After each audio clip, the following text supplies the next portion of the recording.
Senhor Deus e Pai, aqui estamos na tua sacrossanta presença, agradecidos pela oportunidade que temos e mais uma vez, através desse sistema online, de estudarmos a tua santa palavra. Muito obrigado, estende as tuas ricas bênçãos sobre nós, inspirando-nos, ajudando-nos em tudo, dando-nos a tua graça que nos basta. Muito obrigado, Espírito Santo nos guia, falando aos nossos corações, nos ministrando, exaltando, levantando bem alto o teu santo e poderoso nome, falando a mim, ó Deus, me dando muita graça na ministração da tua palavra, e aos teus filhos de igual forma, abrindo suas mentes e seus corações para receberem esta porção gloriosa da tua maravilhosa palavra. Obrigado, é a oração que nós a ti fazemos, agradecidos no poderoso nome de Jesus Cristo. Amém e amém. Amém. Boa noite, a paz do Senhor, graça e paz, Shalom Adonai, como queiram as saudações, prazer muito grande tê-los aqui de volta nesta nossa, que é a terceira aula desta matéria Cristologia. Parabéns, pastor, o senhor está parecendo hoje o Navy Seals, parabéns. O seu corte de cabelo é meu realmente para fazer continência, eu não tenho esse privilégio, nem se é para quem pode, o senhor pode, graças a Deus. Parabéns. Para quem pode, é mãe. Para quem não pode, como eu, é complicado. Não tem como criar, né? Mas amém. A gente está feliz que os irmãos que ainda têm essa parte do superior sobre a cabeça funcionando. Graças a Deus. Feliz também, né? Pelo retorno do nosso irmão Robert, né? Algumas dificuldades que todos nós passamos, mas estamos aí firmes e fortes e estamos agarrados, irmão Robert, até o fim, até o arrebatamento, se Deus assim nos permitir. Meus irmãos, deixa eu dar uns rápidos anúncios, porque eu não gosto de dar anúncios no final para não tumultuar, né, a finalização da aula, né, uma vez que a gente tem que tomar o tempo necessário. Quero primeiramente agradecer as orações de cada um de vocês, né? Creio que vocês já estão cientes de uma grande vitória que Deus nos alcançou. Não vou me estender aqui só para transmitir meus sinceros agradecimentos pelas vossas orações, né? Eu costumo dizer, né? A conquista, aliás, a vitória foi nossa, mas a conquista foi do Senhor Jesus Cristo, né? Se conquista aquilo que se pode e jamais poderíamos conquistar o que alcançamos se não fosse pelo braço forte do Senhor nosso Deus. Continuem orando por nós, por favor, né? Já recebemos notificação da juíza que está cuidando do nosso caso, dia 19, de hoje a 2 quintas-feiras, a partir das 2 da tarde começará a nossa audiência, né? Estaremos na frente de, na verdade, 2 juízes, mas uma juíza já bateu o martelo, né? Então serão procedimentos. Nós, nos últimos dias, estamos aí com muita documentação assinando, nunca assinei tanto papel na minha vida, eu, minha esposa e meu filho, mas graças a Deus. Passamos praticamente de segunda a ontem, visitando o escritório dos advogados que estão cuidando do nosso caso e também ocupado com exames de saúde, né? Creio que os irmãos têm ciência, têm um problema cardíaco, na verdade 3, e infelizmente tem se agravado um pouquinho, mas estamos aí confiantes que fazendo a nossa parte, Deus vai continuar nos dando a vitória, né? Nos dá a vitória de um lado, nos dá a vitória de outro, amém. Eu peço um pouquinho da paciência de vocês nessa corrida, né? Eu não dei aula no online na segunda, na terça e nem ontem, devido a esta correria, né, de preparativos do recebimento do nosso Green Card. Semana que vem já alivia essa sobrecarga. Amanhã, para complicar um pouquinho, eu tenho que viajar para Danbury para dar aula sábado, né, no nosso núcleo presencial. Então as coisas se acumularam um pouco esta semana. Meu compromisso com vocês está de pé, não falhe. É a primeira vez, acredito, ou segunda, que eu estou com uma pequena sobrecarga de situações. Por que eu estou dizendo isso? Era suposto já ter liberado as notas da última matéria, Evangelismo e Missões. Não fiz hoje devido a este acúmulo de situações, mas segunda-feira, pode contar que vocês estarão recebendo via WhatsApp as notas finais, tá bom? Eu peço um pouquinho da paciência, porque as coisas se acumularam um pouco, mesmo não dando aula no online, né? Estive imprimindo, né? Porque eu fiquei muito pouco tempo em casa, só indo ao escritório dos advogados e também fazendo exames, então o meu tempo de trabalho essa semana ficou bastante prejudicado, mas já estou segunda-feira enviando para todos vocês via WhatsApp as notas finais, tá? Posso contar com a paciência de vocês até segunda? Só até segunda, não passo de segunda. Então, que realmente meu tempo essa semana foi muito. A primeira vez que isso acontece, né? Porque são duas situações que coexistiram ao mesmo tempo, né? A correria nos advogados e também fazendo exames de saúde. Mas não vou falhar com vocês, né? Foi uma situação completamente excepcional. Meus irmãos, vamos dar continuidade à nossa matéria de Cristologia. Agradeço a paciência de vocês. Vamos, como já fizemos na aula passada, né? Nós estamos mudando a nossa dinâmica, certo? Nós não estamos mais lendo o conteúdo da apostila. A apostila vai servir apenas como uma guia, como uma rota, entende? Como um GPS. Nós vamos desenvolver bastante agora o nosso conteúdo através dos slides e através de muita leitura bíblica. A leitura da apostila deixamos com vocês, né? Creio que vocês já estão cientes, né? Nós já temos deixado lá no grupo a leitura de várias páginas. Eu espero que vocês estejam procedendo à leitura. Na segunda-feira, quando eu enviar as notas finais das últimas provas, eu vou estar também postando as novas páginas que os queridos estarão lendo para então darmos continuidade à trajetória da nossa matéria. Vamos então dar continuação? Isto, deixa eu ver aqui. Perfeito. Todos estão enxergando os nossos slides? Todos estão enxergando? Sim ou não? Todos? Alguém me faça um sinal para dizer que estão. Isso, obrigado, pastor. Perfeito, muito obrigado. Está dentro do conteúdo da apostila, está ligado ali com a ressurreição. Vamos falar de algo, de um aspecto da pessoa do Senhor Jesus Cristo que não se fala muito. Se fala, mas não se fala muito. É sobre a sua ascensão, ou seja, o seu retorno aos céus. Vamos ao texto de Atos dos Apóstolos, capítulo 1, versículo 3, por favor. Ele é um texto muito chave. Atos dos Apóstolos. E um outro irmão ou irmã, por favor, se prepare para ler para nós Lucas, capítulo 24, versículo 50. Na verdade, vamos inverter. Vamos primeiro ler Lucas 24, 50, né, para obedecer melhor essa ordem um tanto cronológica, e Atos, capítulo 1, versículo de número 3. Repito, Lucas 24, 50 e Atos 1, 3. 50 a 51, na verdade. Lucas 24, 50, 51. Quem encontrou e pode ler para nós, por favor, abrindo o seu áudio? Lucas capítulo 24, versos 50 e 51. Quem pode ler, por favor? Abrindo o seu áudio e lendo para nós em voz alta.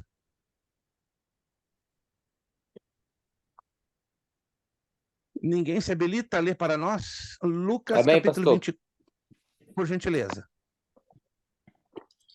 E levou-os fora até Betânia, e levantando as mãos, os abençoou. E aconteceu que, abençoando-os, ele se apartou deles e foi elevado aos céus. Interessante, né? Se você quiser anotar, isso é interessante e curioso. Dos quatro evangelhos, só dois evangelhos trazem a narrativa da ascensão do Senhor Jesus. Repito, dos quatro evangelhos, somente dois trazem a ascensão, a subida do Senhor Jesus de regresso aos céus. Esse é um texto que é o de Lucas, 24, 50, 51, e Mateus, né? Na verdade, Mateus é uma inferência, não seria uma referência. Mas então, em outras palavras, temos uma referência e uma inferência. Então, a referência seria basicamente esta de Lucas 24, 50, 51. É curioso que os demais evangelhos não se referem diretamente ao ato da ascensão do Senhor Jesus. Atos, capítulo 1, versículo de número 3. Atos 1, 3. Quem pode ler para nós, por gentileza? Atos 1, 3. Aos quais também, depois de ter padecido, se apresentou vivo, com muitas e infalíveis provas, sendo visto por eles por espaço de 40 dias e falando do que respeita ao reino de Deus. Pode, por favor, ler os versos 9, 10 e 11, por gentileza, meu irmão. 9, 10 e 11 do mesmo capítulo 1. Preste atenção a esse texto, por favor. E quando dizia isto, vendo-o eles, foi elevado às alturas, e uma nuvem o recebeu, ocultando-o a seus olhos. E estando com os olhos fitos no céu, enquanto ele subia, eis que junto deles se puseram 2 varões vestidos de branco, os quais lhe disseram: Varões galileus, por que estáis olhando para o céu? Esse Jesus, que dentre vós foi recebido em cima no céu, há de vir assim como para o céu ouvistes ir. Obrigado, irmão Robert. Deixa eu fazer uma pergunta rápida a vocês. Acredito que vocês já têm em mente ou já estão observando na leitura do texto. No versículo 11, tá? Por favor, fiquem observando o versículo 11. Dentro do versículo 11, tá? Eu vou ler o texto de novo. Os quais lhes disseram, varões galileus, porque estáis olhando para o céu? Esse Jesus que dentre vós foi levado ao céu, há de vir assim como para o céu o vistes ir.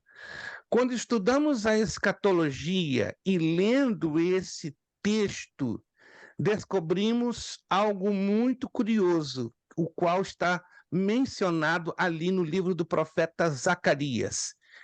Que algo curioso é esse? Repito, com respeito à ascensão do Senhor Jesus, acabamos de ler, né, 2 textos, um localizado em Lucas e outro em Atos, mas este de Atos 1:11. Que curiosidade lemos neste texto de Atos 1:11, que está relacionado diretamente a um evento da escatologia que envolve Jesus, ok? Com respeito à sua ascensão. Não sei se eu estou me explicando bem. Dentro desse versículo, temos algo curioso, que está ligado com o livro do profeta Zacarias, relacionado ao Senhor Jesus Cristo, no plano da escatologia. Que algo curioso seria este? Ou que acontecimento ou que fato? Alguém se lembra? A segunda vinda de Jesus? Isso, a segunda vinda de Jesus física à Terra. Mas tem algo aqui mais curioso ainda. Tá? A segunda vinda, perfeito, o Silas. O Silas acertou na mosca. Mas agora vamos destrinchar essa parte curiosa. Nesse versículo 11, tá? Que conexão fazemos com o livro do profeta Zacarias? Temos uma conexão, com certeza. Talvez os irmãos não estejam se lembrando, mas quando em novembro passado ministramos aí com vocês o seminário de escatologia, creio que alguns se lembram, outros não. Mas há uma conexão com o livro do profeta Zacarias. Perfeito, segunda vinda de Jesus. Mas em que aspecto em particular? Se lembram?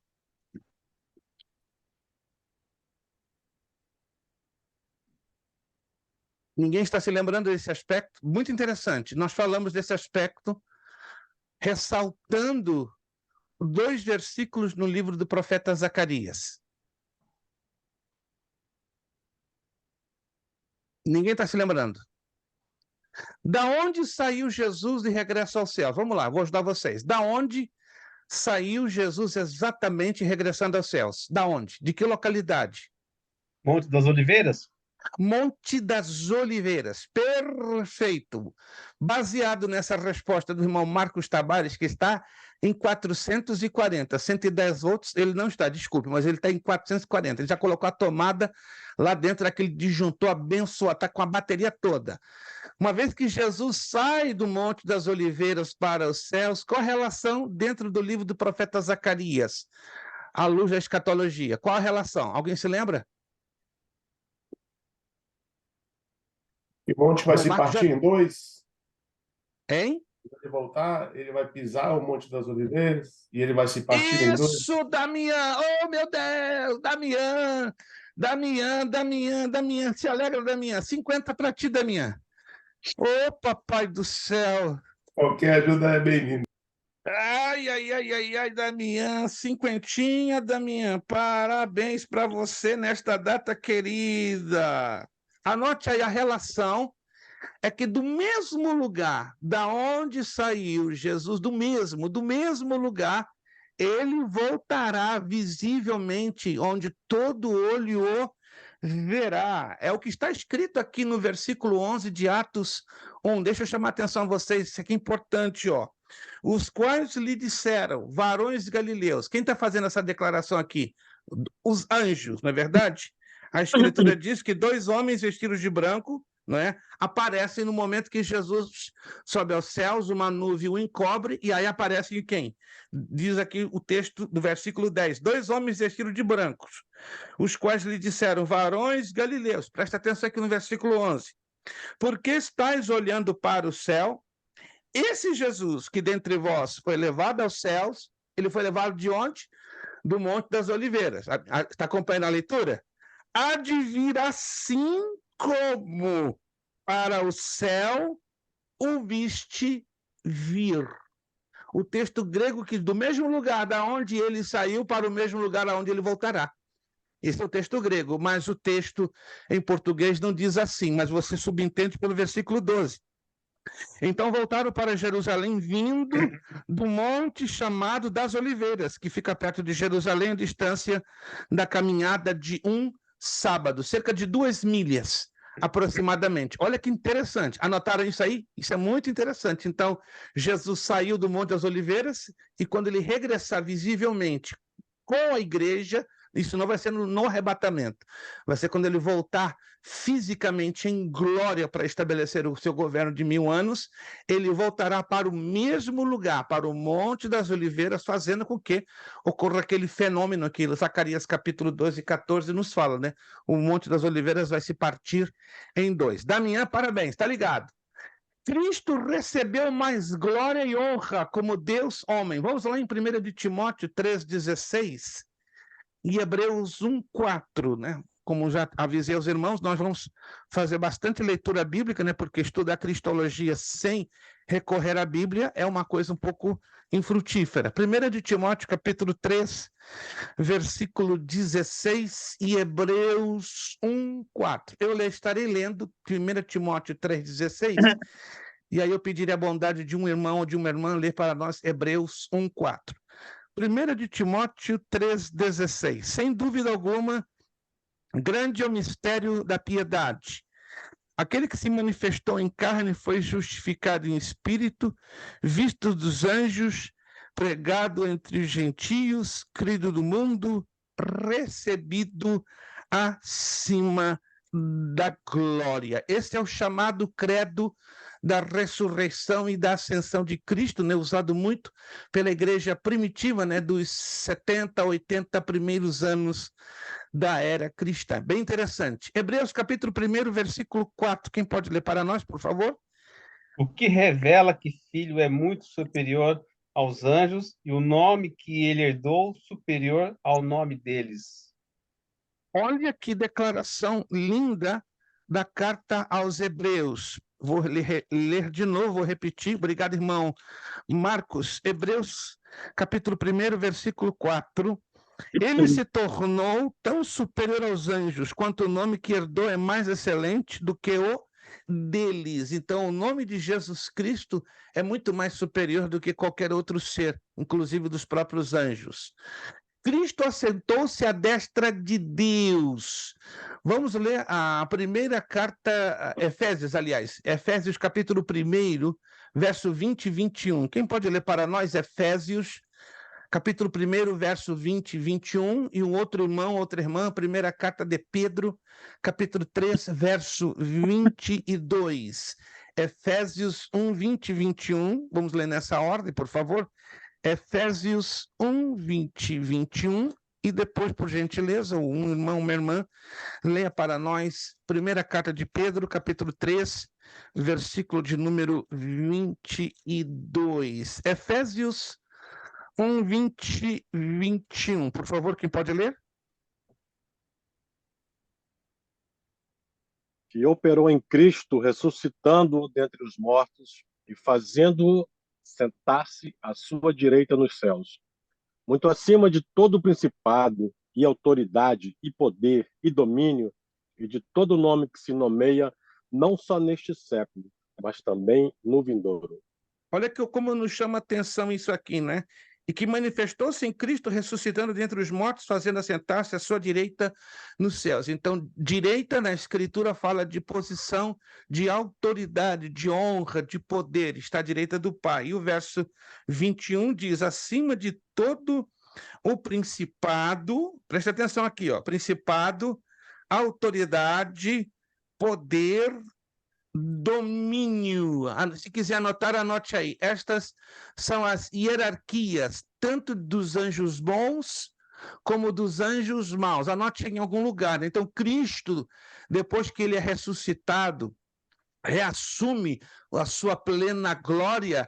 A sua posição é tão excelsa, é tão gloriosa, que ele está acima de todos os anjos, sejam eles bons, sejam eles maus, ou sejam de anjos e demônios. Isso aqui que você está lendo no verso 21, principado, preste atenção.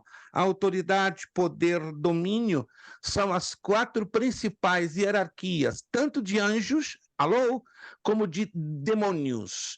E lembrando que os demônios não estão no inferno, né? Como já ressaltamos e batemos na tecla, né? Eles estão no terceiro céu, certo? Porque Satanás é o príncipe e o chefe das potestades do ar. Na verdade, não no terceiro, eles estão em alguma parte entre o primeiro e o segundo céu. Vamos então, 1 de Pedro 3:22? 1 de Pedro 3:20, 3:22? 1 de Pedro 3:20 e 22. Estamos ressaltando aqui que Jesus Cristo ressuscitado está à direita do Pai. Os quais em outro tempo foram desobedientes, quando a longanimidade de Deus esperava nos dias de Noé, enquanto se preparava a arca, na qual poucas, isto é, 8 almas foram salvas pela água. O pastor então leu 20, agora eu preciso do 22, por gentileza. 22. O qual subiu ao céu e está à destra de Deus, anjos e autoridades e poderes foram-lhe sujeitados. Obrigado, obrigado. Veja só, que está à direita de Deus. De novo, né? A importância da posição de Cristo hoje ao lado do Pai Celestial, estando ele acima de toda e qualquer hierarquia de anjos ou demônios. Ó, a ele estão sujeitos os anjos, as autoridades e as potestades, ou seja, Jesus Cristo tem poder e autoridade sobre anjos e demônios. A ascensão de Cristo, seu retorno ao céu, tem importância para a nossa vida. Segunda carta de Coríntios, capítulo 10, versículo 4. Somente esse texto, por gentileza. Segunda carta aos Coríntios, capítulo 10, versículo 4. Quem pode ler, por favor? Segunda de Coríntios 10, 4. Usamos as armas poderosas de Deus e não as armas do mundo, para derrubar as fortalezas do raciocínio humano e acabar com os falsos argumentos. Perfeito. Em outras palavras, a ascensão de Cristo nos deu vitória sobre as hostes do mal, sobre as hostes da maldade, sobre toda a autoridade maligna que está rondeando nos céus. Ou seja, o retorno de Cristo aos céus, aliás, reafirma o seu poder, a sua autoridade, e ele delega esse poder e esta autoridade. Vamos conhecer agora os ofícios de Cristo, não é? Como você está vendo aí, né? Os sagrados ofícios de Cristo estão na nossa apostila, você já leu, claro, está ali na página 5. Vamos falar então dos três importantes ofícios do Senhor Jesus Cristo: rei, sacerdote e profeta. Alguém de vocês se lembram qual ou quais os personagens do Antigo Testamento que se assemelharam a ter o ofício ou os ofícios do Senhor Jesus Cristo? Alguém se lembra? Temos pelo menos 2 personagens do Antigo Testamento que tiveram quase que esses ofícios, não tiveram exatamente os 3, mas parecidos. Alguém se lembra? Samuel é um deles, perfeito, porque Samuel foi sacerdote e profeta, perfeito? Mas nunca foi rei. Samuel e o outro? João Batista? Não. Não, sorry. É do Antigo, sorry. Do Antigo Testamento. Sim, João Batista, de uma certa forma, ele fez a transição, mas João Batista não teve desses 3 ofícios, pelo menos nem 2. Samuel, Davi? corretíssimo. Davi, perfeito, porque Davi foi rei e profeta. Se quiserem E anotar, Josué, eu acredito, né? Josué não foi rei. Não Não? foi rei. E nem foi sacerdote e nem foi profeta. Então, anote aí, os 2 personagens do Antigo Testamento que mais se assemelharam em possuírem os ofícios de Cristo, Samuel e Davi. Repetindo, Samuel foi sacerdote e profeta, mas nunca rei. E Davi foi rei e profeta, mas não sacerdote. Amém. Então não há nenhum personagem no Antigo Testamento que houvesse tido os 3 ofícios de Cristo. Só Cristo definitivamente viria a cumprir esses 3 ofícios. Vamos conhecê-los, então, os 3 ofícios, os 3 sagrados ofícios do Senhor Jesus Cristo. O Senhor Jesus Cristo como profeta, é ele aquele sobre quem foram feitas as profecias do Antigo Testamento. Ele não era meramente o mensageiro da revelação de Deus, mas ele era mesmo a fonte da revelação de Deus. Então, no Antigo Testamento, nós vemos uma forma prefigurada do Senhor Jesus Cristo como profeta. Isso, na teologia, chama-se de tipo. Tipo. Não sei se vocês já ouviram falar dessa expressão, tipo, quer dizer, uma sombra de um personagem lá atrás do Antigo Testamento projetando a realização dentro do Novo Testamento. Vamos lá. Qual o personagem do Antigo Testamento que melhor tipifica a pessoa do Senhor Jesus Cristo, na opinião de vocês? Temos um.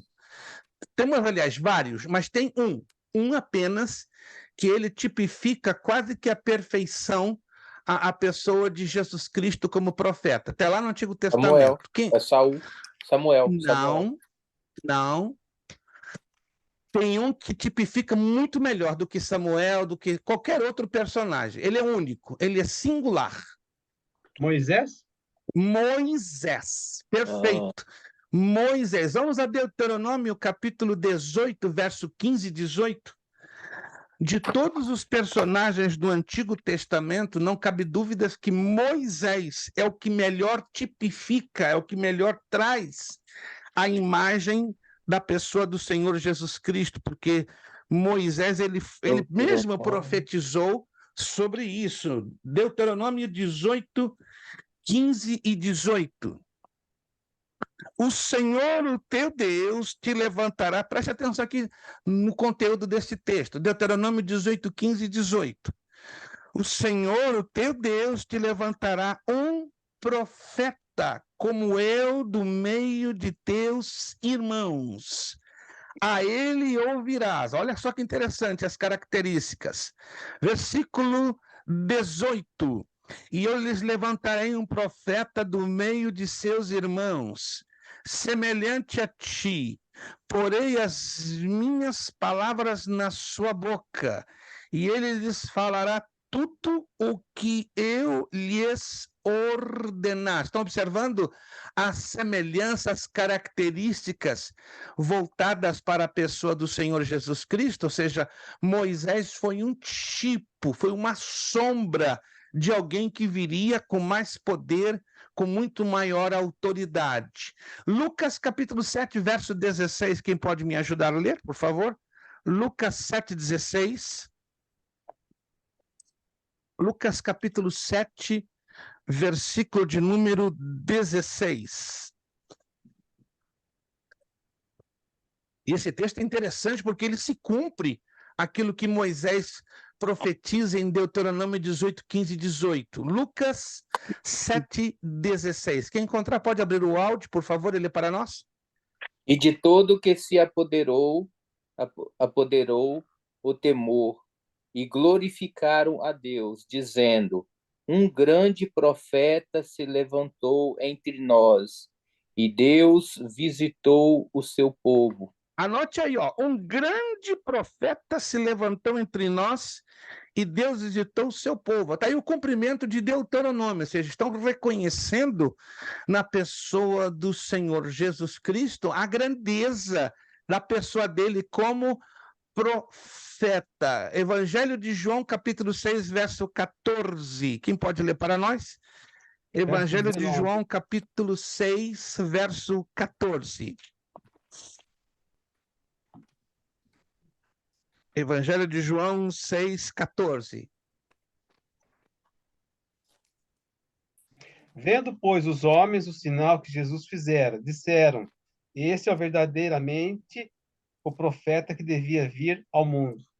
Perfeito, está aí outra declaração do Novo Testamento que traz o cumprimento da profecia de parte de Moisés. Deixa eu fazer uma pergunta a vocês.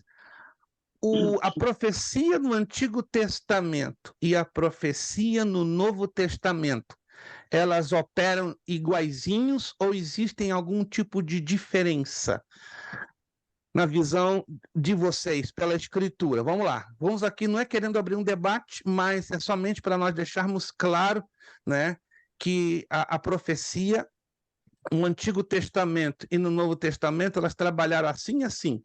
Então, nós queremos expor isso aqui para, então, chegarmos à questão de Cristo como profeta. Vamos lá. Na visão de vocês, né, a profecia, ela opera exatamente igual no Antigo e no Novo Testamento, ou existem ou possuem diferenciações?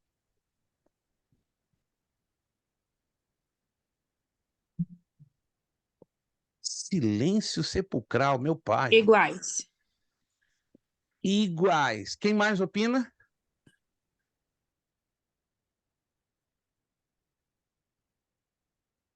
Ninguém opina? Eu acho diferente. Diferente. A profecia no Antigo Testamento operava de uma maneira e no Novo Testamento operava de outra maneira. Vamos, primeiramente, rapidamente, né? Isso aqui é importante para nós entendermos o ofício de Cristo como profeta. Primeiro, vamos entender biblicamente o sentido da palavra profeta. Qual seria o sentido bíblico da palavra profeta? Alguém pode me dizer em poucas palavras? Não se preocupe se você errar. Estamos aqui para, junto da Escritura Sagrada, aprendermos. Significado da palavra profeta. Claro, está ligado à profecia, mas vamos lá. Como você enxerga nas Escrituras Sagradas a palavra profeta? Seria mensageiro? Um mensageiro, basicamente, um mensageiro, na visão do Antigo Testamento, seria aquele que trazia a mensagem, a revelação, o oráculo de Deus. Voltou a bater na tecla, né? Que profeta e sacerdote caminhavam no sentido contrário da contramão. Como assim? O sacerdote sempre levava o povo a Deus. Anotaram isto? E o profeta sempre trazia Deus ao povo. Então, o profeta, basicamente, no Antigo Testamento, ele agia como, número 1, aquele que trazia a mensagem de Deus. Número 2, aquele que revelava os oráculos de Deus, ou seja, a vontade de Deus que também estava escrita no seu santo livro ou na Torá. Agora, olhando para o Novo Testamento, a função da profecia é um pouco diferente. Tá? Só vou lançar isso agora, não vou entrar nos maiores detalhes. Primeira carta de Coríntios, capítulo 14, versículo 3. Vamos ler esses dois textos só para deixar claro, porque tudo concentra-se na pessoa de Jesus Cristo. Primeira carta de Paulo aos Coríntios, capítulo 14, versículo 3. Seria a função da profecia no Novo Testamento. A gente vai lá na frente voltar a tocar na tecla, porque é temática de uma matéria que temos lá na frente, e vocês vão se lembrar disso. Primeira carta aos Coríntios 14, verso 3. Quem pode ler? Mas o que profetiza fala aos homens para edificação, exortação e consolação. A profecia no Novo Testamento ela ganha um tom diferenciado, tá? Ela tem o conteúdo de trazer uma mensagem de edificação, exortação e consolação. Enquanto que a profecia no Antigo Testamento, ela revelava também o passado, o presente e o futuro. Olha que interessante. E a profecia no Novo Testamento, ela não trabalha necessariamente na mesma linha do Antigo Testamento. Aí alguém me pergunta, vem cá, e Deus quando revela hoje uma palavra apontando o passado, o presente e o futuro, não seria este o dom de profecia? Palavra de ciência? Não, não seria, porque se a gente vai primeiro de Pedro, capítulo 4, versículo 10, vamos observar que hoje os dons espirituais trabalham na base da chamada multiforme graça de Deus, ou seja, Deus não utiliza um único dom sozinho e isolado. Através do seu Espírito, ele pode usar vários dons combinados para a revelação da sua boa, agradável e perfeita vontade. Fechando essa parte para a gente avançar, Provérbios capítulo 29, versículo 18. Quem pode ler para nós? Provérbios 29, 18. Livro de Provérbios, capítulo 29, versículo 18. Qualquer um de vocês que achar, pode abrir o áudio e ler para nós. 29, 18 de Provérbios. Não havendo profecia, o povo se corrompe, mas o que guarda a lei, esse é bem-aventurado. Anote aí, essa palavra profecia está ligada com a palavra revelada e escrita. E a prova disso é que dentro do próprio versículo há a interpretação.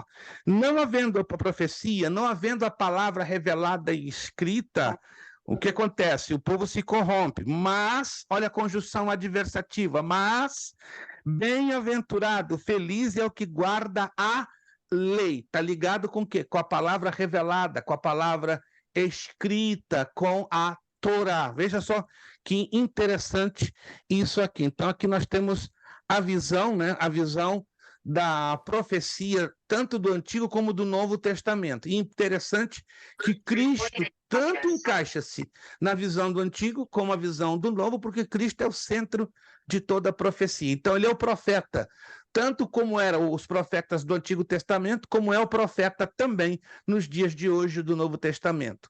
Cristo como sacerdote. Jesus tornou-se nosso grande sumo sacerdote, ofereceu um sacrifício perfeito pelo pecado e nos aproxima continuamente de Deus e ora continuamente por nós. Aqui estamos falando sumo sacerdote. Estamos falando de um sumo sacerdote, quer dizer que existiam outros sacerdotes que não eram o sumo. Alguns de vocês se lembram quais eram as funções e as características básicas do sumo sacerdote lá no Antigo Testamento? Alguém se lembra? Ninguém é obrigado a saber ou a se lembrar.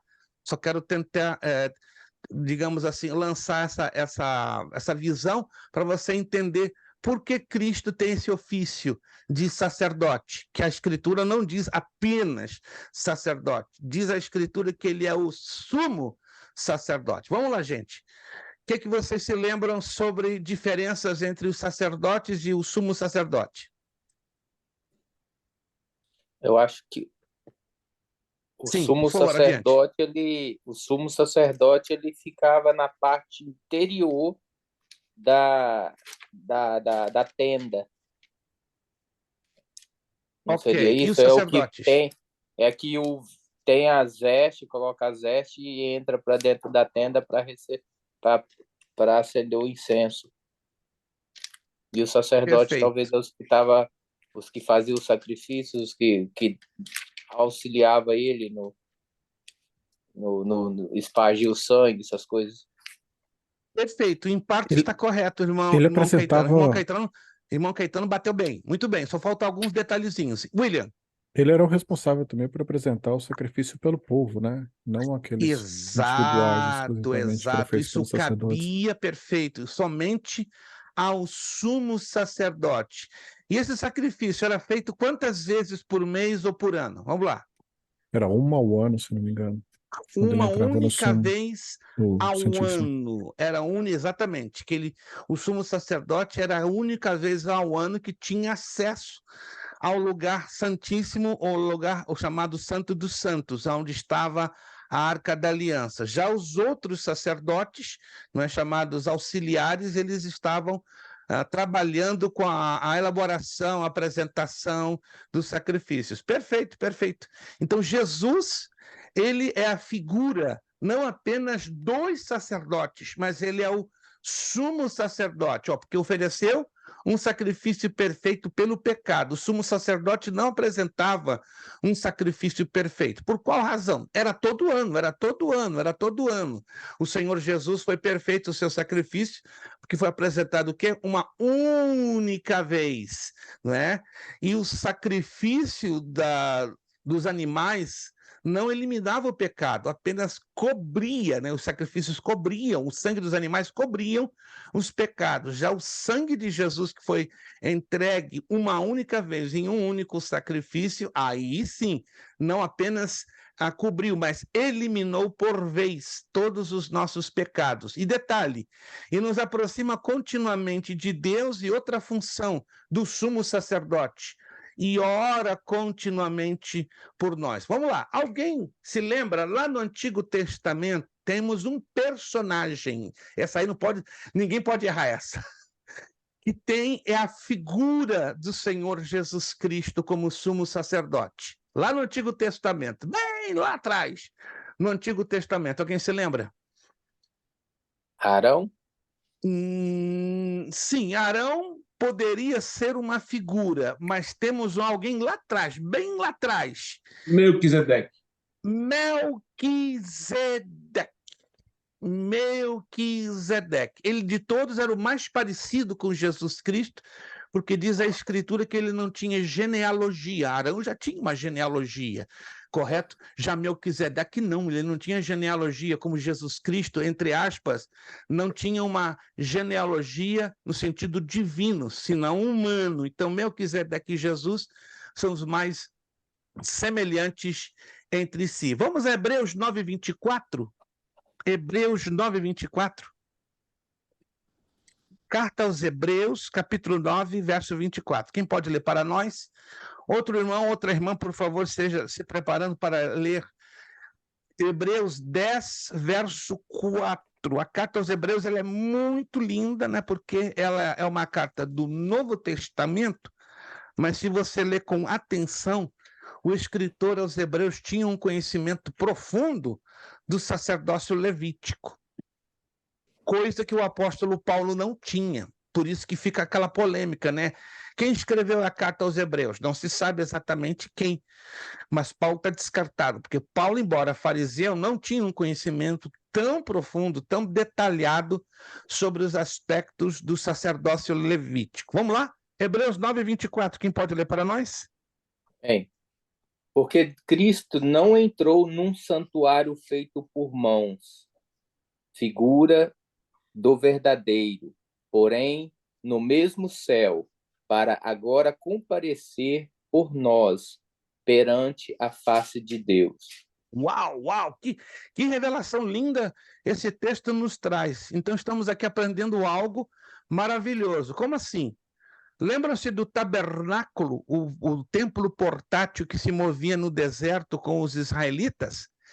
Pois bem, o tabernáculo foi uma ordem que Deus deu a Moisés. E olha o que Deus diz a Moisés: farás tudo o que eu te ordeno, segundo o modelo que eu te darei no monte.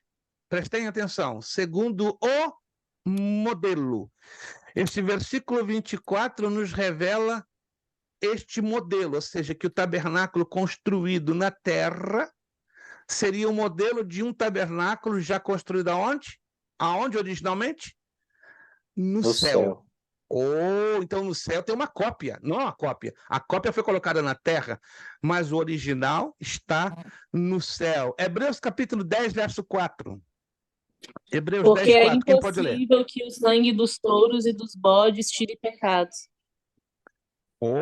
Porque é impossível. Lembram-se, o sangue dos animais cobriam, mas jamais poderiam tirar os pecados do ser humano, os nossos pecados. Só o sangue de Jesus assim alcançou. Para fechar, Romanos 8:34.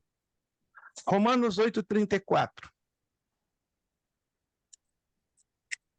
Carta de Paulo aos Romanos, capítulo 8, versículo 34.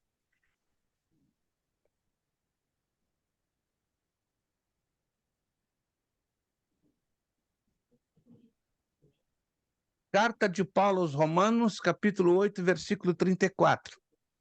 Quem os condenará? Pois é Cristo quem morreu, ou antes, quem ressuscitou dentre os mortos, o qual está à direita de Deus e também intercede por nós. Obrigado, minha irmã. Preste atenção, então. Qual a função básica de um sacerdote?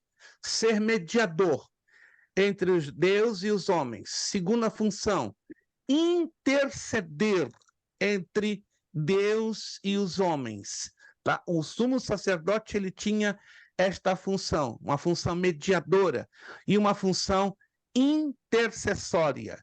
Jesus Cristo faz a mesma coisa por nós hoje, à direita do Pai Celeste. Ele está orando, ele está intercedendo, ele está mediando continuamente por mim e por você. Cristo como rei, após sua ressurreição, Deus Pai deu a Jesus muito maior autoridade sobre a igreja e sobre o universo. Primeira carta aos Coríntios 15:25, por favor. Primeira carta aos Coríntios, capítulo 15, verso 25. Quem pode ler para nós? Primeira carta aos Coríntios, capítulo 15, versículo 25.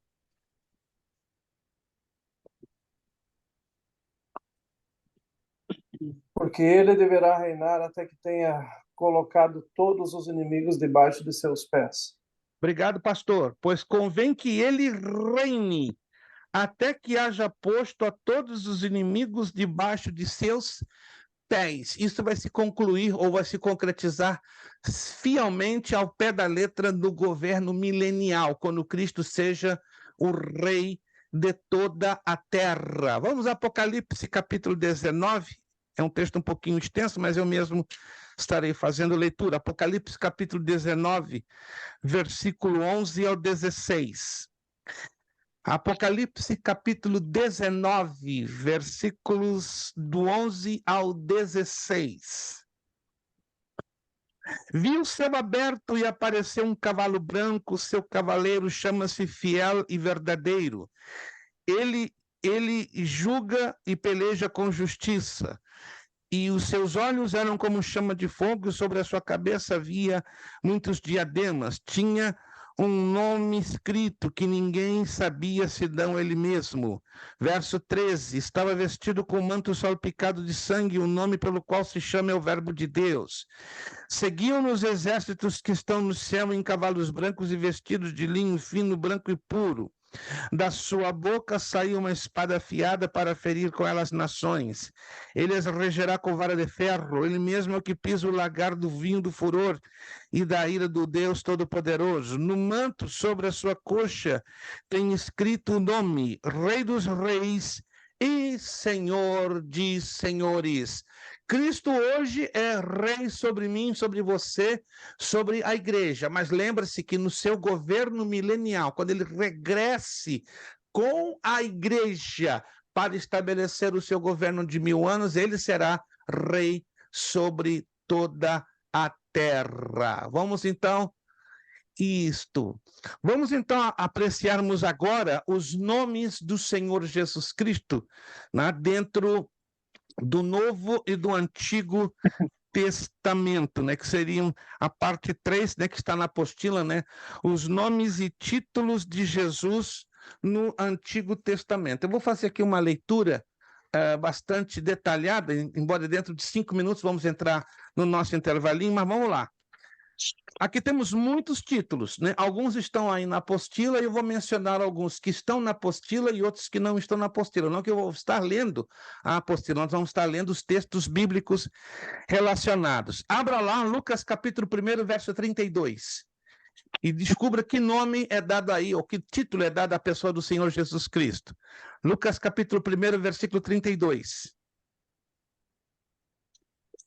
Vamos lá, eu vou aguardar que você localize esse texto e quem achar, leia e me diga qual nome ou título que encontramos no texto que estará sendo lido, que envolve a pessoa do Senhor Jesus Cristo? Lucas 1:32.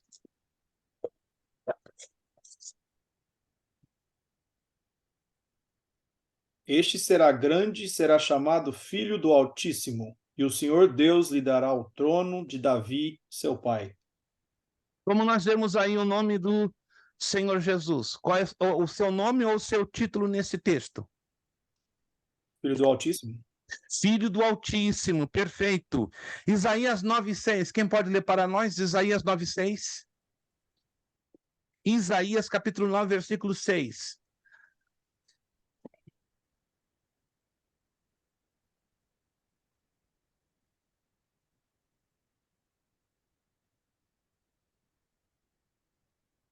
Isaías 9:6. Então disse ele, vai e dize a esse povo, ouvi, ouvi, e não entendais, vede, vede, mas não percebais. É esse? Isaías 9:6? 9:6. Isaías 9:6. 9:6. Peguei errado. Sem problemas. Isaías capítulo 9, versículo 6. Quem pode ler para nós, por favor? Porque um menino nos nasceu, um filho se nos deu, o governo está sobre os seus ombros, e o seu nome será maravilhoso, Conselheiro, Deus forte, Pai da eternidade, Príncipe da paz. Quais seriam os títulos ou nomes dados à pessoa do Senhor Jesus? Vamos lá. Príncipe da paz. Príncipe da paz, perfeito. Depois? Pai da eternidade.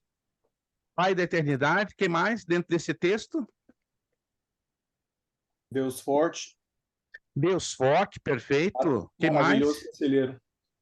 Maravilhoso conselheiro, perfeito, porque muitos separam maravilhoso, vírgula, conselheiro, mas não, no hebraico é maravilhoso conselheiro. Então, aí temos vários títulos aplicados à pessoa do Senhor Jesus Cristo. João capítulo 8, versículo 12. Vamos lá, João 8:12. João 8:12. Quem pode encontrar para nós e ler? Capítulo 8, versículo 12, Evangelho de João.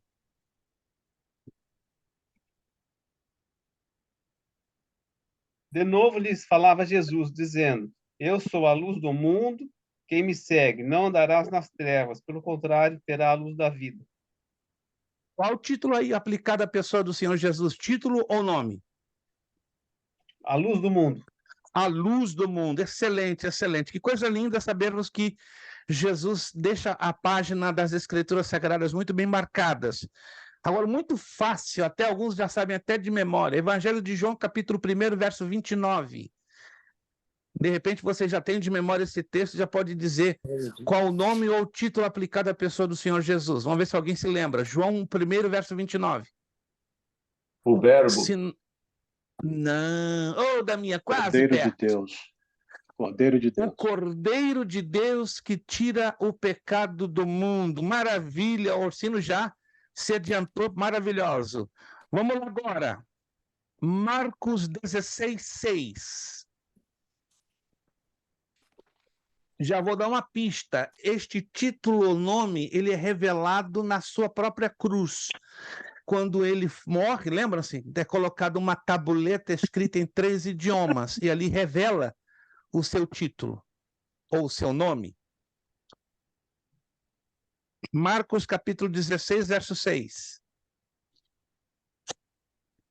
Ele, porém, lhe disse, não vos atemorizeis, buscai a Jesus, o Nazareno, que foi crucificado, ele ressurgiu, não está aqui, eis o lugar onde o puseram.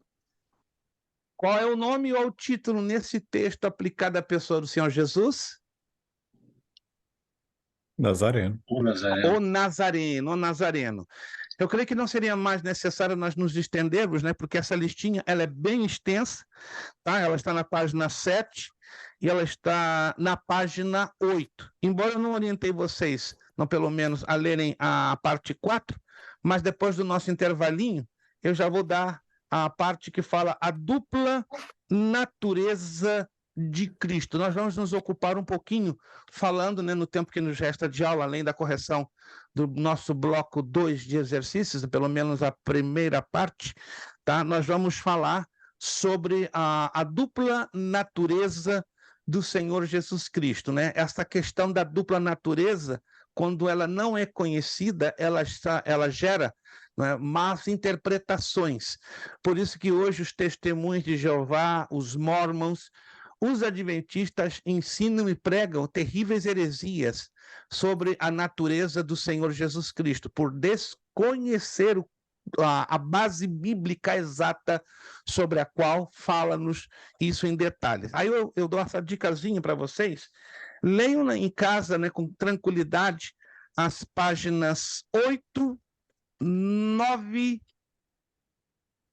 10 e 11. 8, 9, 10 e 11, que vai envolver a parte 4 e a parte 5. 8, 9, 10 e 11. Embora não tinha que fazer essa postagem essa semana, mas como já falei a vocês, pela enorme sobrecarga que nós estamos tendo de situações que estão envolvendo o nosso processo migratório e alguns exames de saúde, então fica um pouquinho apertado, mas vai passar. Semana que vem já, se Deus quiser, já estamos voltando a certa normalidade.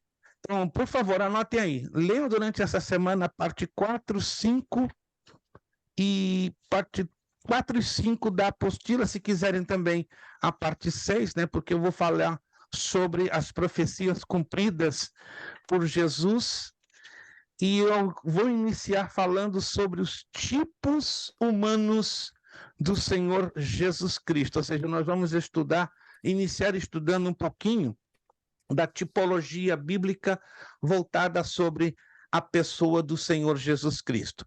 21 horas, 3 minutos, 9 horas e 3 minutos da noite, até o momento, minha pergunta, está bem esclarecido as abordagens que estamos fazendo? Alguma pergunta, alguma dúvida? Por favor, manifeste-se. Algum aluno tem alguma pergunta, alguma dúvida sobre as abordagens que estamos fazendo até aqui? Ou está tudo certinho por enquanto?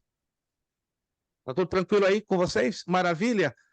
Podem me interromper a todo e a qualquer momento, não me deixem no monólogo, não me deixem falando sozinho, né? Nós queremos que a aula fique o mais dinâmico, o mais interessante possível e, sobretudo, com profundidade e com simplicidade. São 9 horas e 4 minutos, vamos então tomar 7 minutinhos de descanso. Você não desconecte a sua conexão, não corte a sua conexão, tá bom? Você pode fechar o seu vídeo e o seu áudio, mas não desconecte. Damian, só para deixar claro, vamos deixar a tua segunda chamada para mais à frente, se for o caso. Se não for, eu te deixo avisado, baseado naquele plano que a gente colocou, tá bom, Damian? Fica tranquilo, que está tudo sob controle, tá bom? Então, voltamos às 9h12. 9 horas e 12 minutos, nós estamos voltando. Não desconecte.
Muito bem, meus irmãos, nosso tempo já foi embora.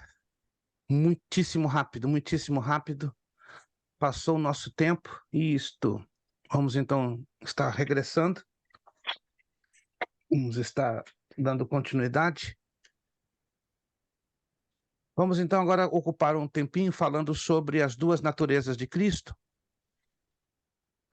Quero convidar vocês a abrirem a Carta aos Filipenses capítulo 2. Carta aos Filipenses, capítulo 2, versos 6, 7 e 8.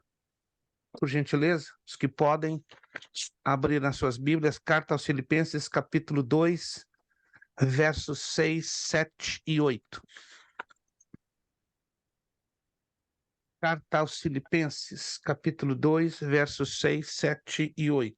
Lemos então a palavra de Deus. Já fizemos a leitura desse texto anteriormente, mas agora nós vamos usar esse texto para deixar bem enfaticamente a questão das duas naturezas do Senhor Jesus. E que, sendo em forma de Deus, não considerou que o que ser igual a Deus era algo ao qual devia se apegar, mas a si mesmo se esvaziou, tomando a forma de servo, fazendo-se semelhante aos homens. E, achado na forma de homem, humilhou-se a si mesmo, sendo obediente até morte e morte de cruz. É importante nós deixarmos bem claro, né, que Jesus na eternidade estava com Deus e era Deus. Creio que lembramos-nos disso, né, ao lermos João 1:1. No princípio era o Verbo, e o Verbo era Deus, e o Verbo estava com Deus. Ao humanizar-se, né, já falamos alguma coisa, Jesus não deixou de ser divino, pois os atributos exclusivos da deidade foram manifestos por ele entre os homens. Isso basicamente já temos lido e aprendido ao lermos os evangelhos. Mas, entretanto, Jesus decidiu abrir mão voluntariamente de sua glória, ou seja, da plenitude dos seus poderes divinos junto ao Pai. Limitou-se, então, para caber dentro do corpo humano, dentro da humanidade, ele teve que se limitar, teve que se esvaziar, aniquilando-se a si mesmo a fim de sofrer pela humanidade. Existe uma palavra grega que ela aparece ali em Filipenses 2:7, né? Esvaziou-se. E essa palavra ela é muito usada na teologia, não vamos entrar nos maiores detalhes, né? Mas só para você se lembrar, a palavra é kenosis, Kenosis, kenosis, que em cima dessa palavra grega se trabalha da chamada doutrina ou a teoria do esvaziamento. O que é o esvaziamento, o autoesvaziamento? Por amor a mim, por amor a cada um de nós, seres humanos, Jesus se limita para entrar no corpo humano, então ele abre mão de grande parte de seu poder. Lembra-se que no ventre de Maria, não é, se unem as duas naturezas, a divina e a humana. Isso é por amor a nós, para nos salvar, que Jesus então se fez homem. Vamos então agora conhecermos quais as heresias que lá na igreja primitiva eram pregadas sobre a questão da dupla natureza de Cristo. Aí temos que recorrer aos nossos slides. Vamos lá. Concepções inadequadas sobre a divindade de Cristo na história da teologia. Preste bastante atenção que isso aqui é bem interessante. As três concepções inadequadas que chegaram a se tornar, a seu tempo, heresias sobre a divindade de Cristo são essas aqui, ó. O apolinarismo, o nestorianismo e o monofisismo. O que Apolinário, um teólogo daquela época, chegou a dizer? Ele trouxe uma ideia de que a pessoa de Cristo possuía um corpo humano. Até aí tudo bem, mas olha o problema. Mas não uma mente ou um espírito humano, e que a mente e o espírito de Cristo provinham da natureza divina do Filho de Deus. Então, o apolinarismo, preste atenção, procurava separar Jesus do Cristo, ou Cristo do Jesus. Um pouco confuso isso, não é verdade? Algo parecido, um pouquinho mais confuso, Nestório traz da sua visão. que é a visão do nestorianismo, que é uma doutrina de que havia duas pessoas distintas em Cristo, uma pessoa humana e a outra divina, que é errado dizer uma pessoa humana e uma pessoa divina. O correto é uma natureza humana e uma outra natureza divina. Já o monofisismo, né, que é uma outra doutrina tão estranha, né, criada por Eutico, ou chamado eutiquianismo, dizia o seguinte: olha só, a ideia de que Cristo possuía uma única natureza. Acredite você ou não, essas ideias inadequadas prevaleceram muito forte no passado. A definição das duas naturezas de Cristo se deu no Concílio de Calcedônia, em 451 depois de Cristo. Você veja lá no slide, eu não vou ler porque é um pouquinho extenso, mas no Concílio de Calcedônia, em 451 depois de Cristo, é que se deixou definido, deixou claro à luz da Bíblia as duas naturezas do Senhor Jesus. Está lá no slide que eu já postei para vocês. Mas vamos resumir de forma gráfica, né, a cristologia de Calcedônia, que usa muito a palavra grega hipostasis, né, ou também chamada teandria, que apresenta a natureza humana de Cristo sem pecado e a natureza plenamente divina. Uma natureza não anula a outra, ou seja, a natureza humana de Cristo, sem pecado, de forma nenhuma poderia anular a sua natureza divina. Já falei sobre isso, mas a minha pergunta é: por que a natureza humana de Cristo veio sem pecado?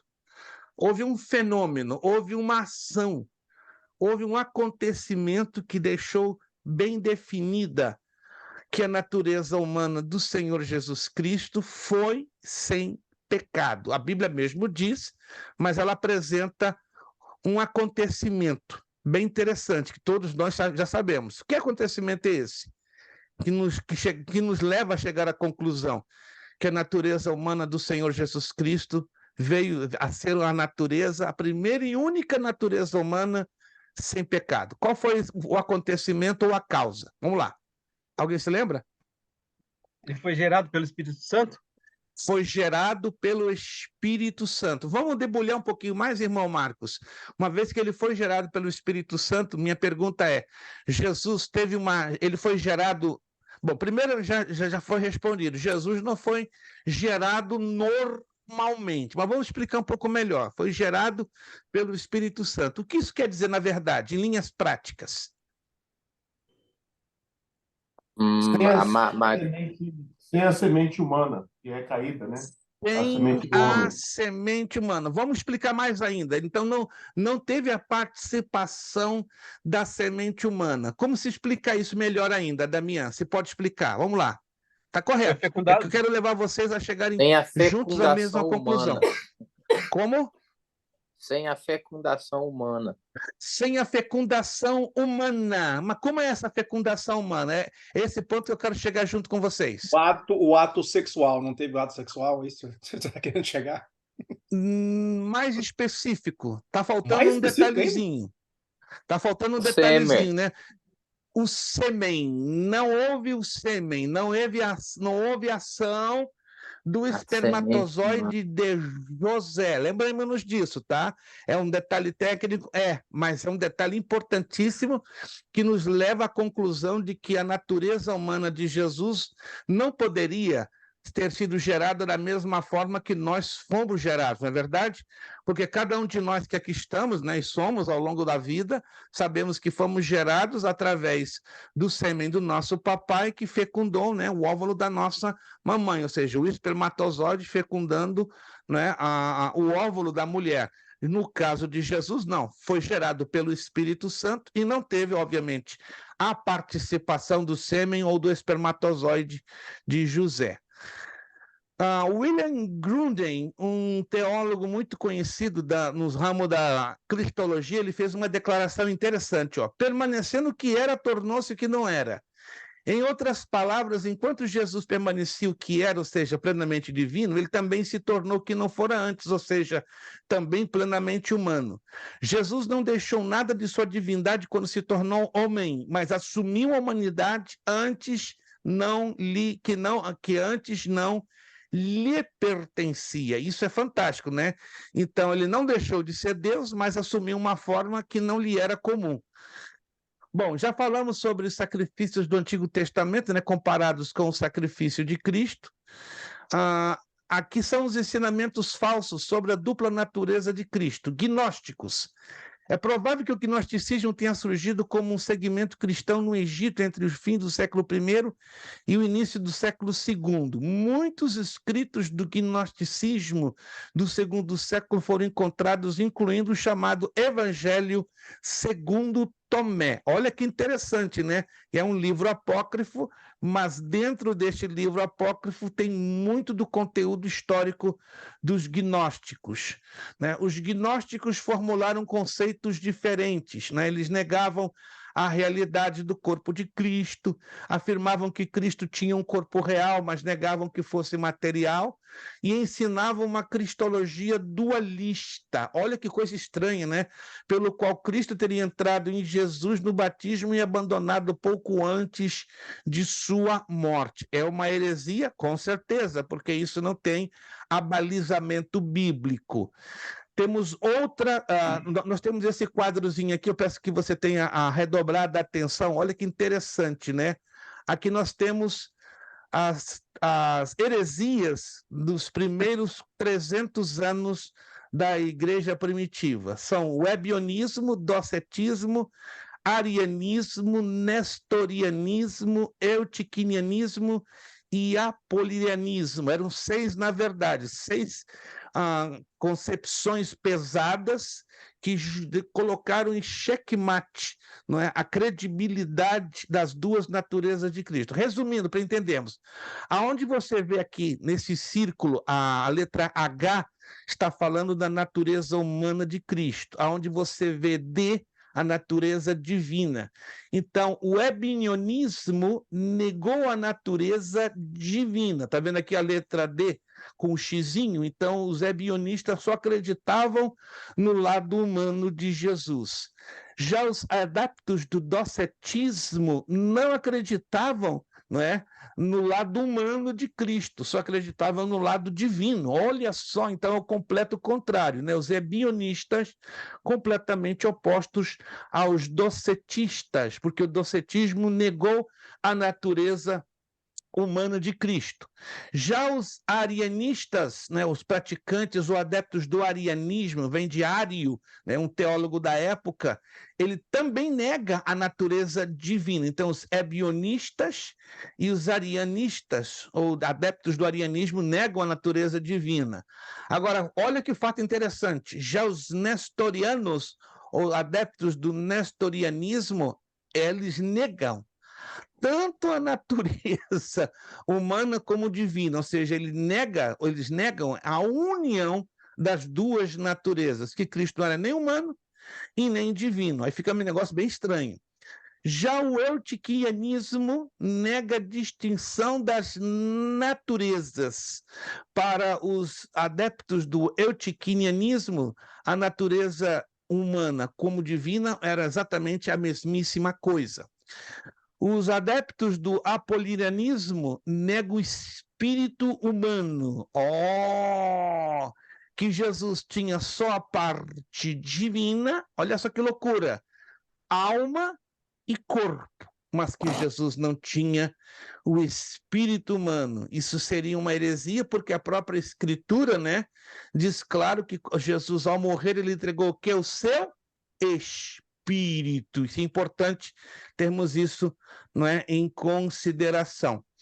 Então, a obra de Cristo foi uma obra perfeita, da natureza divina para a natureza humana. Então, ela foi perfeita, porque então a dignidade para ser cultuada, e vemos aí a incapacidade de pecar. A natureza humana para a natureza divina, nós vemos então a capacidade de Cristo de experimentar o sofrimento e a morte, e a capacidade de ser o nosso sacrifício substitutivo.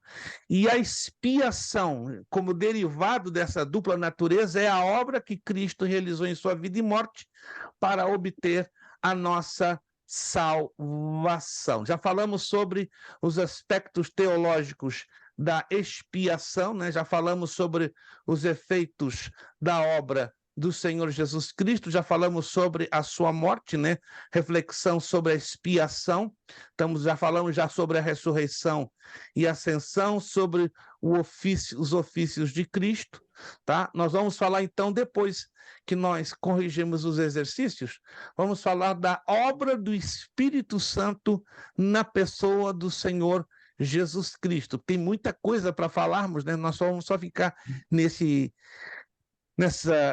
slide aqui, nos últimos minutos da nossa aula de hoje, né? Mas tem muita coisa para entendermos, né? E ficar claro que o Espírito Santo opera de uma forma maravilhosa na pessoa do Senhor Jesus Cristo. Vamos então a corrigir nossos exercícios para darmos o tempo suficiente e não que vamos extrapolar o horário das 9h45. Vamos então aos nossos exercícios. Vamos lá no finalzinho, por favor. Corrigimos só a primeira parte do bloco 2. Abra lá no finalzinho, exercícios de Cristologia, bloco 2. Assinale com o C para definir a alternativa certa e E para a alternativa errada. Só vamos corrigir, então, só essa página.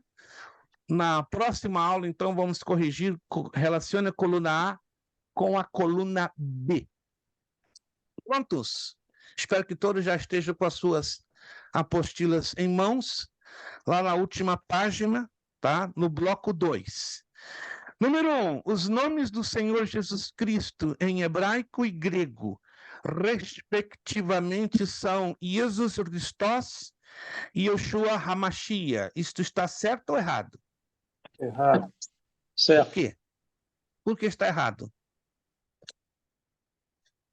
Alguém pode dizer rapidamente por que está errado? Está certo. Não, está errado, porque está aqui o detalhezinho. Os nomes do Senhor Jesus Cristo em hebraico e grego, respectivamente, na ordem. Então, na ordem, no hebraico seria Yoshua HaMashiach, e depois no grego, Jesus Christos. Compreenderam? Porque está invertido, porque estou pedindo respectivamente. Vamos lá. Então, errado. Número 1, errada. Número 2. A palavra hebraica nasak, empregada nos textos do Salmo 2,6 e Provérbios 8,23, significa ungir. Certo ou errada essa declaração?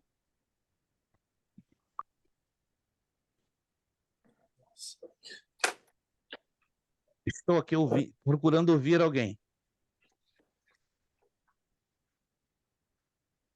Que silêncio. Ninguém se arrisca a dizer se está certo ou errado? Errada. Porque a palavra é Yeshua, ou Yeshua.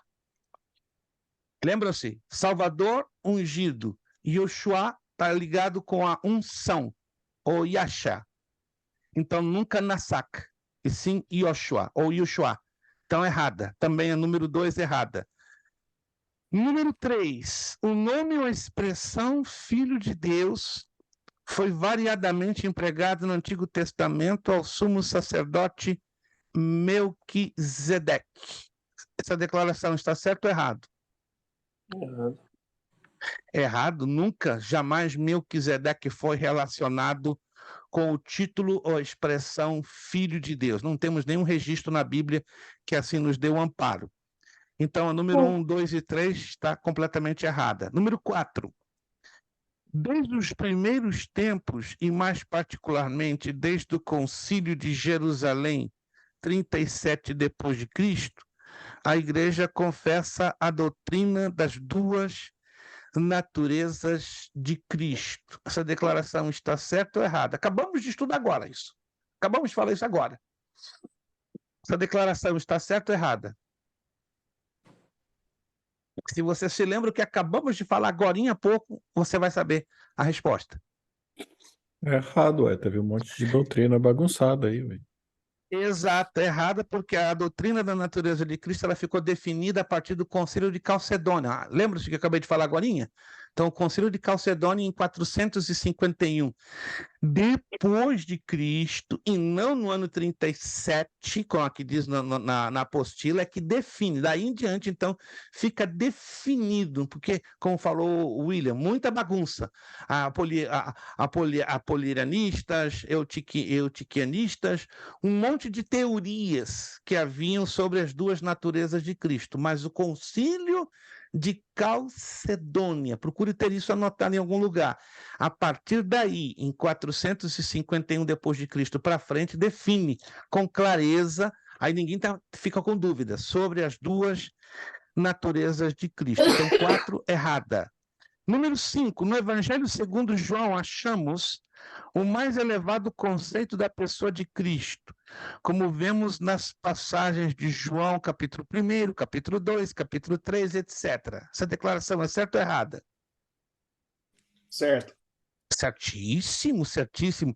Porque o Evangelho de João revela o que é a divindade do Senhor Jesus Cristo. Número 6, Mateus, Marcos e João nos dão um retrato verdadeiro de Cristo. Essa declaração é certa ou errada? Certo. Errada? Errada. Somente o Evangelho de João que traz o retrato verdadeiro de Cristo. E qual é o retrato verdadeiro? Revelando Cristo como divino. Anote aí. Somente, lembra-se que nós estudamos na matéria os evangelhos? E dos 4 evangelhos, só o evangelho de João revela a divindade.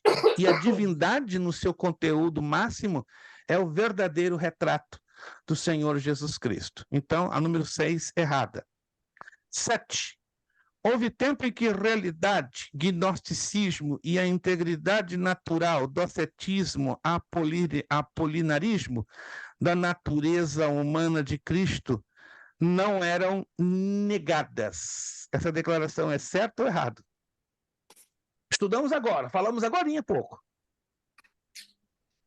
Prestaram atenção? Vou repetir de novo. Houve um tempo que a realidade, aí coloca em parênteses, gnosticismo, nós já falamos um pouquinho, e a integridade natural, acabamos de falar também um pouquinho do docetismo e do apolinarismo, da natureza humana de Cristo, não eram negadas. Esta declaração é certa ou errada? Errada. Errada?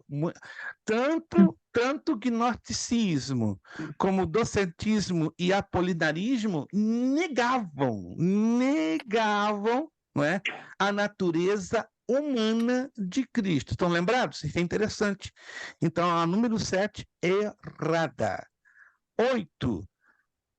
A Bíblia diz que o Senhor Jesus Cristo veio ou foi manifestado na carne, e este termo carne denota a sua natureza humana.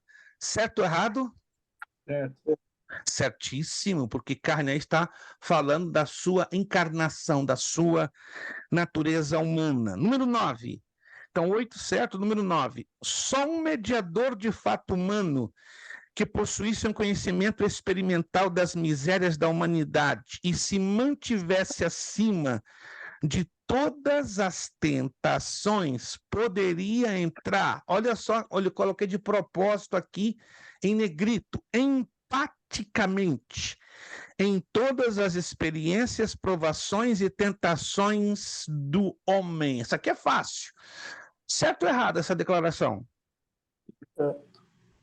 Certíssimo, certíssimo, certíssimo, porque Jesus foi este, é este, não foi, ele continua sendo este mediador humano, não é? E por isso, como ele provou todas as dores na própria carne humana, ele hoje pode interceder por nós e saber exatamente o nível das nossas fraquezas, com a diferença que tudo que ele fez sem pecado.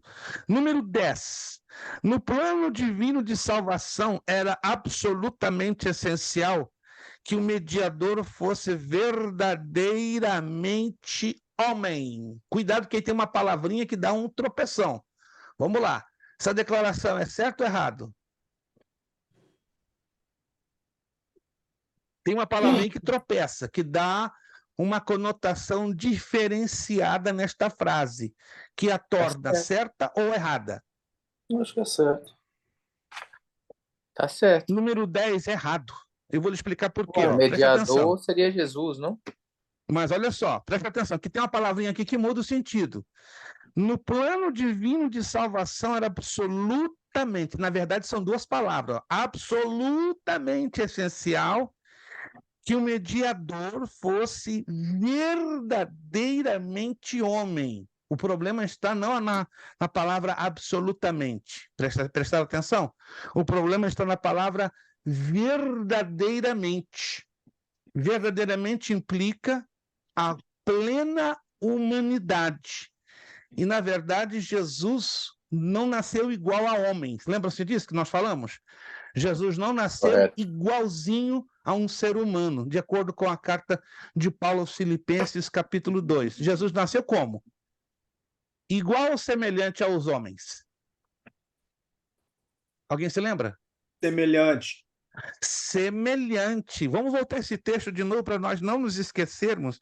Não se trata de uma interpretação minha, é uma interpretação que a hermenêutica bíblica nos traz. Filipenses capítulo 2. Vamos a Filipenses capítulo 2 para que fique isso bem claro para nós não nos esquecermos. Versículo 6, Filipenses 2:6. E sendo em forma de Deus, não considerou que o ser igual a Deus era algo a qual se devia se apegar. Versículo 7. Mas a si mesmo se esvaziou. Aí está o fenômeno da kenosis. Tomando-se forma de servo, se puder sublinhar esta frase aqui, é importante, ó. Fazendo-se semelhante aos homens. Semelhante e não igual. Então, para ser verdadeiramente homem, ele teria que ser igualzinho a nós. Mas ele não nasceu igualzinho a nós. Perceberam? Alguém está se lembrando?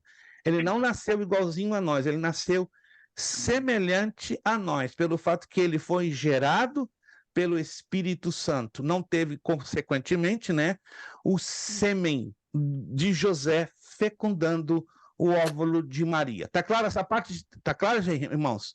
Bem. Isso é importante que isso fique bem batido, bem colocado, não é um ponto de vista meu, não, isso aí é o texto que diz, né, e o texto grego fica bem mais claro quando nós chegamos na investigação do texto grego pela exegese, aí você vai descobrir que a palavra não é definitivamente igual, como o texto português nos mostra, mas semelhante. Perfeito? Então, a número 10 é errado por causa dessa expressão verdadeiramente. Mediador, homem, sim, era necessário, mas não verdadeiramente homem, porque, do contrário, Jesus não nasceria por concepção do Espírito Santo. Recapitulando, então, as questões 1, 2, 3 e 4 erradas. 1, 2, 3 e 4 erradas. A questão 5, certa.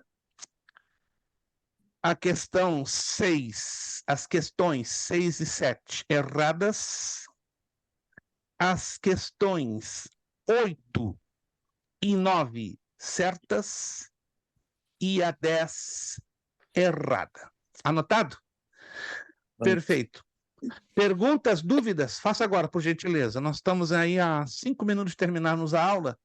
Perguntas, dúvidas, abordagens? Por favor, fique à vontade em fazer a sua pergunta, em esclarecer a sua dúvida. Não temos perguntas, não temos dúvidas, está tudo bem por enquanto? Está tudo bem colocado por enquanto? Maravilha. Vamos então usar os 4 minutinhos que nos resta da aula para falar da obra do Espírito Santo sobre a vida de Jesus. Há uma abordagem dentro da apostila, ela não é muito exaustiva, né, porque não pretendemos fazer um pouco cansativo, né, mas vamos então recapitular esta abordagem da obra do Espírito Santo.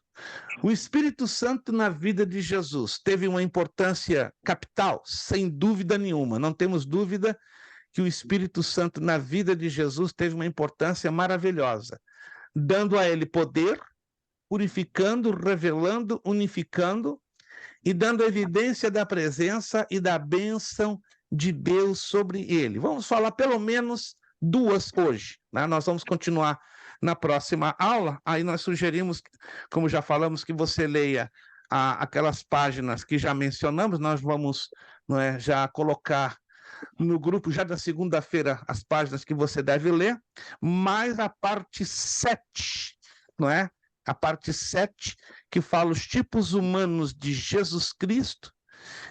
E vamos falar, né, a parte 8 e a parte 9, a aparência pessoal de Jesus e as parábolas de Jesus Cristo, né? Vamos falar, nós já falamos um pouquinho hoje das heresias, né, que está sobre a pessoa de Jesus. Nós já adiantamos alguma coisa, né, mas aí na penúltima aula, na última aula, nós vamos falar de outras heresias, né? Hoje somente falamos daquelas que dominaram ou predominaram na época da igreja primitiva. Vamos então somente trabalharmos com os dois tópicos que aqui estamos mencionando, a obra do Espírito Santo, dando poder e dando purificação. Vamos lá comigo no Salmo 104, verso 30. Salmo 104, verso 30. Salmo 104, 30, por favor. Salmo 104, verso 30. E depois um outro irmão ou irmã, segunda carta aos Coríntios 3, 6. Salmo 104, verso 30. Creio que nós vamos ficar só nesse ponto, porque já estamos encostando a 9h45. Salmo 104, verso 30, por favor. Envias o teu Espírito, estão criados, e assim renovas a face da terra. Olha que lindo! Envias o teu Espírito, que são criados, e renovas a face da terra. O Espírito Santo tem esse poder, essa autoridade, e assim ele o fez na vida do Senhor Jesus Cristo, né? Nós vamos na próxima aula desenvolver melhor essa temática. Segunda carta aos Coríntios, capítulo 3, verso 6. Segunda carta aos Coríntios, capítulo 3, versículo 6. Quem pode ler para nós? Segunda carta aos Coríntios, capítulo 3, versículo 6. Quem pode ler, por favor? Segunda carta aos Coríntios 3, 6. O qual nos fez também capazes de ser ministros de um novo testemunho, não da letra, mas do Espírito, porque a letra mata, mas o Espírito vivifica. Muito boa essa tradução do nosso irmão Caetano, né? Ao invés de nova aliança, fala de novo testemunho. Muito boa, parabéns. O irmão está com uma tradução aí, nota 20, 10 é pouco, né? Porque muitas das vezes essa expressão aliança, ela não é muito bem compreendida, mas está dizendo de um novo testemunho, né? A minha tradução, né, diz nova aliança. Ele nos fez também capazes de ser ministros de uma nova aliança, um novo testemunho, não na letra, mas do Espírito. E aqui Paulo deixa claro, né? Pois a letra mata, mas o Espírito vivifica. Nós vamos então na próxima aula continuarmos falando, né, sobre a ação do Espírito Santo na vida do Senhor Jesus Cristo, né? O Espírito Santo foi tudo na vida do Senhor Jesus Cristo. Aliás, se vocês se lembram, para fecharmos a nossa aula, Jesus, não é? Que interessante, né? Ele hoje fala comigo e com você e conosco através da ação do Espírito Santo. Consequentemente, o Espírito Santo, de acordo com a Escritura Sagrada, em nenhum lugar da Bíblia vemos o Espírito Santo falando de si próprio. Alguém se lembra disso? O Espírito Santo não tem essa função de falar de si próprio, mas sempre ele fala da parte do Pai e da parte do Filho. Ele glorifica o Pai e glorifica o Filho. Mas o bonito de tudo isso, o Espírito Santo é Deus e é digno de ser adorado como tal, reverenciado, respeitado, amado e querido e adorado como tal. Porém, em nenhum lugar na Bíblia vemos o Espírito Santo falando dele, exigindo para ele a adoração, mas sempre falando da parte do Pai e da parte do Filho. Vamos falar um pouquinho mais na próxima aula sobre o trabalho do Espírito Santo na vida do Senhor Jesus Cristo. Amém? Passamos do horário, são 9h47. Perguntas, dúvidas, abordagens, está tudo certinho por enquanto? Nenhuma pergunta? Nenhuma dúvida? Pastor. Sim, por favor. Tem alguma outra passagem que o senhor poderia mostrar para a gente aí, onde diz que Jesus veio em nossa semelhança, que a gente estava cobrindo um pouquinho atrás? Esse é o único texto das Escrituras que falam sobre isto com respeito ao esvaziamento, mas eu posso dar textos parecidos com esse texto, né? Que seria Cristo como servo. Vamos lá, então anote aí, vou dar rapidinho então alguns outros textos que mostram Jesus Cristo como servo, porque a questão servo fala muito do esvaziamento do Senhor Jesus Cristo para assumir a forma humana. Deixa eu só vir aqui na página das minhas notas, só um momentinho, que eu tenho aqui a minha página de notas. Isto. Eu posso dar 1, 2, 3, 4, 5. 5 versículos e vou lê-los bem rapidinho, só para os irmãos terem ideia, né? E o irmão Robert, ou cada um de vocês fiquem à vontade em querer anotar. Apresentando Cristo como servo. No momento que Cristo vem para ser servo, ele se reduz, ele se humilha, entende? Ele lança a mão, ele abre mão da sua plena glória e, consequentemente, vem e se torna semelhante a homem, tá? Que é fazer-se de servo. E o texto de Mateus 20, 28. Tal como o Filho do Homem não veio para ser servido, mas para servir e dar sua vida em resgate por muitos. Esse é um texto, Mateus 20, 28. O outro é Lucas 22, 27. Pois qual é a maior, quem está à mesa ou quem serve? Não é quem está à mesa? Eu, porém, entre vós sou aquele como que serve. Veja só que a palavra servir aqui é a tônica. Depois um terceiro texto, João, Evangelho de João, capítulo 13, versículos 4 e 5. Essa aqui é fantástico. E levantou-se da ceia, tirou-se a vestimenta de cima e pegou uma toalha e colocou em volta da cintura. Depois que colocou água numa bacia, começou a lavar os pés dos discípulos, enxugando-lhes com a toalha em sua cintura. O sentido de servidão, de servir. E o texto de Filipenses 2,7, não é? Mas a si mesmo se esvaziou, tomando-se a forma de servo, fazendo-se semelhante aos homens. Para terminar, anote aí, a palavra servo. Vamos falar um pouquinho na próxima aula. No grego é doulos, D-O-U-L-O-S, que é também interpretado pela palavra escravo. Então, a tradução mais profunda e literal da palavra doulos não seria apenas servo, senão escravo. E para ser escravo, teve que Jesus fazer o quê? Reduzir-se à nossa humanidade, fazer-se semelhante, abrindo mão da sua plena glória. Amém?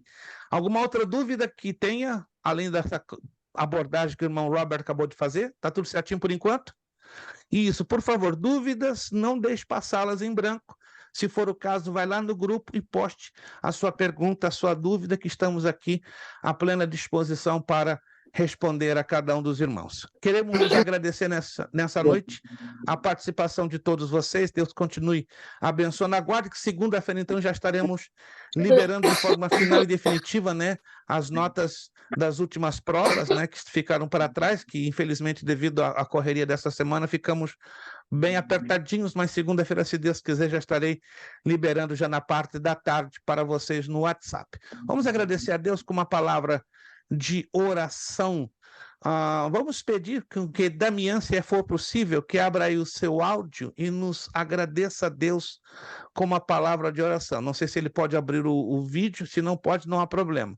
Se puder abrir o áudio agradecendo com a palavra de oração, se pode, deixe-nos saber. Senão, eu terei que pedir uma outra aluna. Vamos lá. Damian, perfeito. Damian está com problemas no áudio. Vamos pedir, então, irmão Marcos já está com o áudio aberto. Vamos aproveitar, irmão Marcos. Faça-nos a bondade e a gentileza, irmão Marcos, de nos agradecer a Deus. Muito obrigado pela sua presença, tá? Não se esqueçam de ler as páginas, tá? E perguntas sobre a matéria, dúvidas, por favor, não pense duas vezes, poste lá no grupo que estaremos à plena disposição para ajudar a cada um de vocês. Irmão Marcos Tavares, agradecendo a Deus com uma palavra de oração à aula de hoje. Senhor Deus Pai amado, damos graças a Ti, Senhor, por esse momento, por esse instante de estarmos aprendendo mais de Ti, queremos estar mais próximo de Ti, Senhor, pois queremos servir melhor, Pai. Damos graças a Ti por cada aluno aqui participando, Senhor, e pelo professor. Continua abençoando a vida dele, Pai, em nome de Jesus, e que tenhamos uma semana cheia da Tua presença, da Tua graça, Pai, pois é a Sua presença que faz a diferença em nossas vidas, Senhor, em nome de Jesus, amém. Amém. Não se esqueçamos do nosso lema: seriedade, compromisso, disciplina. Seriedade, compromisso, disciplina. Seriedade, compromisso, disciplina. É necessário que ele cresça e que eu diminua. É necessário que ele cresça e que eu diminua. É necessário que ele cresça e que eu diminua. E a Deus damos o quê? A honra, a glória e o poder. Muito obrigado a cada um de vocês, irmão Marcos, Evaldo, William, irmão Caetano, pastor Maurício, pastora Kátia, Robert, Vanessa, Marcos, Orsino, Damian, Sarielice. Deus o abençoe. Muito obrigado. Tenha uma ótima quinta-feira, um ótimo final de semana. Próxima quinta estamos aí voltando de novo, se Deus quiser. Ligadinho, segunda-feira, final da tarde, estarei liberando no WhatsApp as notas de vocês. Obrigado a todos pela paciência, pelas vossas orações. A paz do Senhor a todos. Muito obrigado.